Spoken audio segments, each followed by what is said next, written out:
L'édito sport, bonjour Virginie Fulpin. Bonjour Dimitri, bonjour à tous. Alors c'est officiel, 5 équipes sud-africaines vont intégrer les Coupes d'Europe de rugby dès la saison prochaine.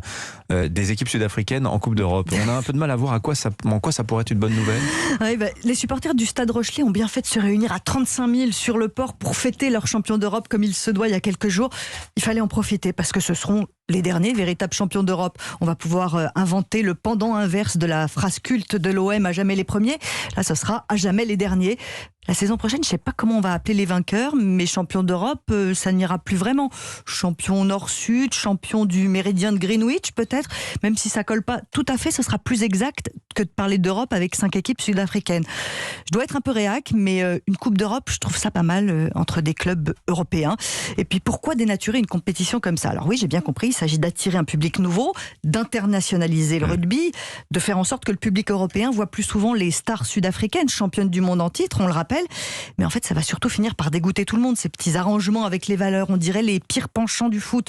Et c'est pas un compliment. Les stars sud-africaines, on aurait pu attendre la Coupe du Monde 2023 en France pour les voir fouler nos terrains. Ça aurait gardé le côté exceptionnel d'un mondial, peut-être. Oui, puis alors, le bilan carbone du championnat, ça va pas être terrible aussi. Les clubs français, ils sont pas du tout ravis de l'arrivée des Sud-Africains. En fait, ils vont jouer plus, alors qu'on ne cesse de dire que les calendriers sont déjà surchargés. Ils vont faire plus de kilomètres, passer du temps dans l'avion plutôt que de récupérer de manière optimale entre 2 matchs, donc il y aura sans doute plus de blessures et en tout cas plus de fatigue, ça c'est certain, qu'on ne vienne pas se plaindre pendant la Coupe du Monde que les joueurs sont usés et qu'ils donnent pas le meilleur d'eux-mêmes. À force de les essorer, au bout d'un moment, il n'y a plus de jus. Tout ça pour une compétition hybride qui va perdre un peu de son sens. Et puis le PCR, en gros l'équivalent de l'UEFA en rugby, se targue d'avoir des engagements environnementaux importants. Vous parliez de ça à l'instant.